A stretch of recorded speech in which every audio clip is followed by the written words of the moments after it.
one of the things that I have always noticed is that many people equate insanity with extravagant behavior. That is, where someone is shouting or being very violent, and very impassioned, but that if something is done very calmly and dispassionately, that this is rational, that rational and dispassionate are somehow synonymous, and that a person who speaks in a modulated voice, in a calm voice, is ipso facto a rational person. Someone who screams, shouts, cries, gets very terrorist, rends his garment. This is a typical Anglo-Saxon fallacy. You won't find this in Greece, you won't find this in Italy, you won't find this in this confusion in Spain.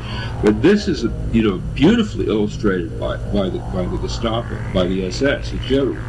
Himmler once delivered a very important speech.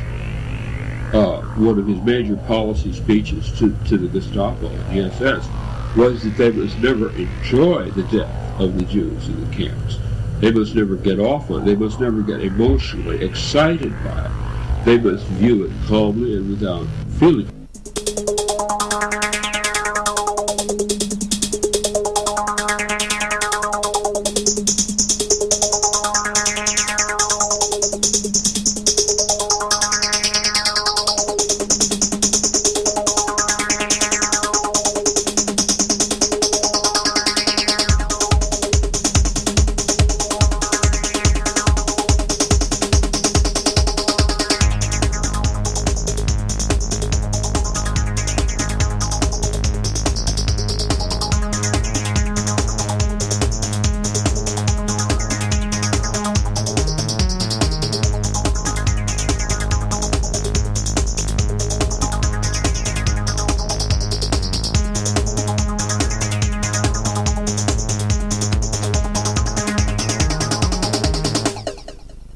He did, in fact, have an experience where he felt like he met God, and God talked to him in such a way that he worried about it, because he thought, well, de facto, anybody who thinks that they met God is crazy, so I'm in trouble even feeling this. But at the same time, damn it, I believe it. Phil, at that time, in February and March of '74, had a lot of different things going on in his life. He had a lot of anxiety and stress about some anti-war activities that he had been engaged in, and he was afraid the authorities were going to come and get him. He had engaged in an orthomolecular vitamin program, a mega-vitamin program, where he had taken massive amounts of vitamins, and that was really hot therapy in the 70s. So he was taking a lot of B vitamins, which make your mind race. He was also getting his wisdom teeth removed, so he was getting regular sodium pentothal injections. So he had all this stuff going on at once. What he said, 5 plot lines going on at once. And then one day he came home from the dentist. He had had a sodium pentothal injection, and he had called the local pharmacy and asked them to deliver whatever painkillers it was that he was supposed to get. And when the young lady arrived from the pharmacy with his prescription, he opened the door, and to this enormously bright light that was outside his house, and he noticed that this woman had a little Christian fish on her necklace, which he later claimed he experienced a pink beam flowing from that to his third eye. And that sounds preposterous, but I don't dismiss it, because, for instance, Jakob Böhme, who was this great German mystic, experienced, a revelation from the flashing of light on a pewter dish. And he was just a shoemaker, and, it's an ordinary pewter dish, but I think it's possible to trigger profound inner experiences just from some outside stimulus that may seem random, but for whatever reason, it throws the unconscious into a very deep reverie or a visionary state. I'm so sorry that I never got any respect for religious beliefs until long after Phil passed away, because that was an area where I really, I mean, if I didn't like Paul remembering the essence, I mean, you can imagine how I felt about the pink beam. It was just like,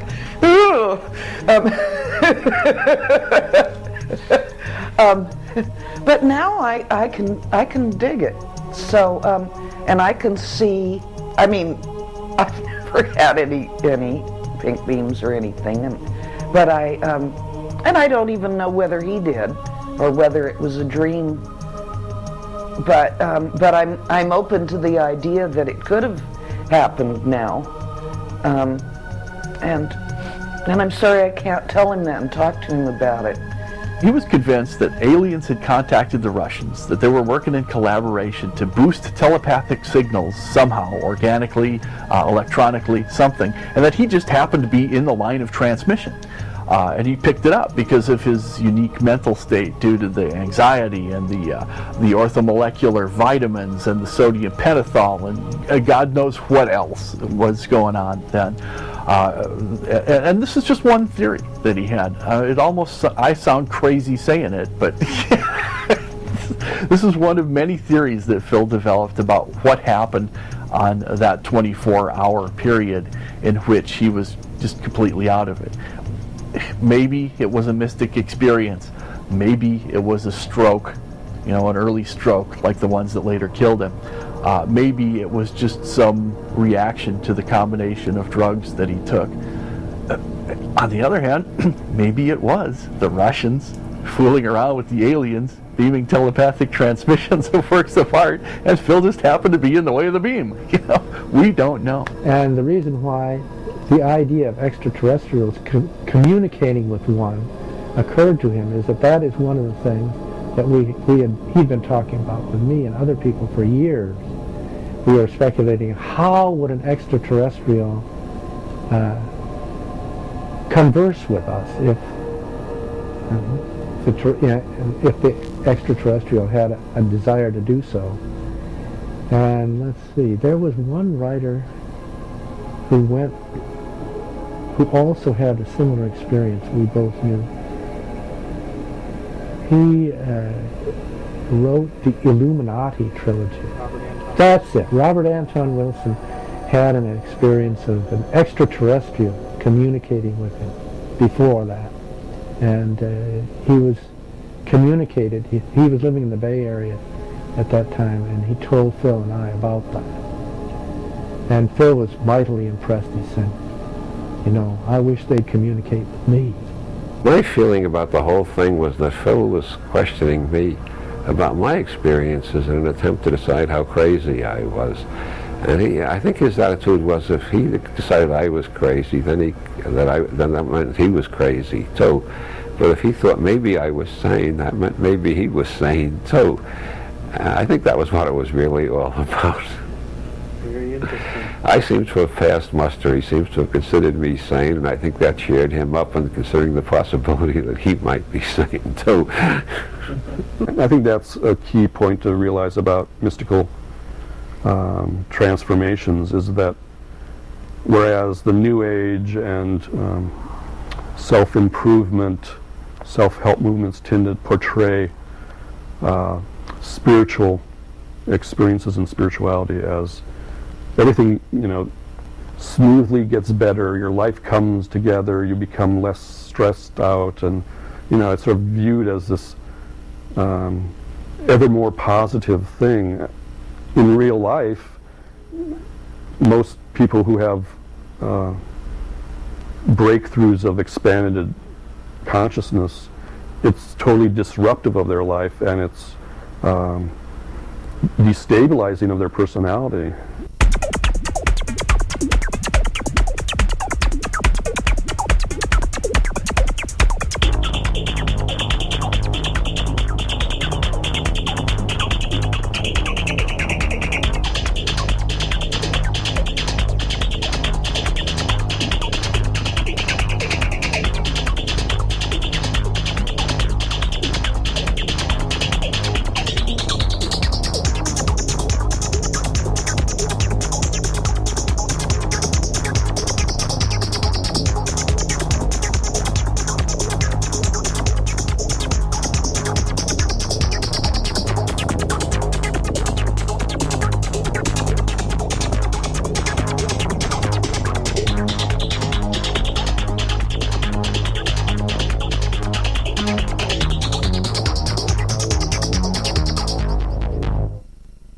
Phil speculated a lot upon the information that came through the pink beam. And among the things that he thought the beam had done is he thought that it had given him a warning that permitted him to, I guess it was he discovered that his kid had some kind of an illness the doctors hadn't diagnosed, and that he insisted that they make additional tests so that they found what was wrong with the kid and they were able to cure him. And that was only one of a whole list of things which he said, this proves that whatever is communicating with me does know things that I don't know. And since it knows things that I don't know, it's not just me. There's so many details that cluster around this experience or those experiences that in order to take them seriously, you almost need to, have the whole story. You need to hear all the facts. Because you hear one or two, you can dismiss them easily. But when they start to mount up and interrelate, then you begin to suspect that there's some kind of guiding intelligence behind all of this odd phenomena, even if the guiding intelligence was Phil's.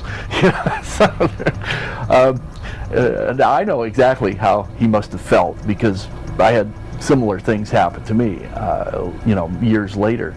And unless you can sit someone down and tell them all the details and build up a coherent story, you don't have a chance of being taken seriously.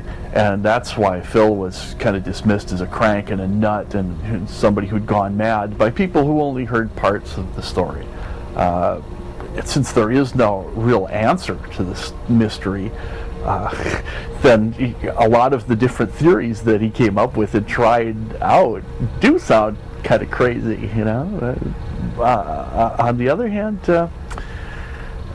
you just never know. Whether or not you can prove the exact meaning of something or the exact existence of something that you can't see doesn't have anything to do with whether or not it's real. As the very same Walter Breen once said, I've never been to Hawaii, but it isn't a matter of whether or not I believe in it. The pink beam experience did represent a shift in consciousness, a sort of breakthrough into wider consciousness. And I think what goes in, you could call that gnosis, sort of spiritual knowing. But what usually happens with people when they have gnosis or a taste of gnosis, all too often, is that they try to render that into some profound explanation. It's like their rational mind takes hold of it, and they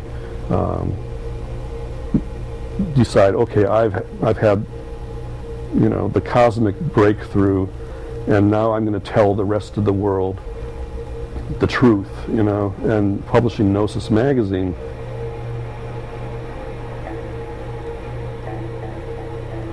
we would always be receiving these manuscripts and diagrams and whatnot from people who, I had to say, had some genuine epiphany of some sort. But then they were, determined to figure it out, with a geometric diagram of hexagons and, and it was sort of impossible to have anybody else understand what the hell they were talking about.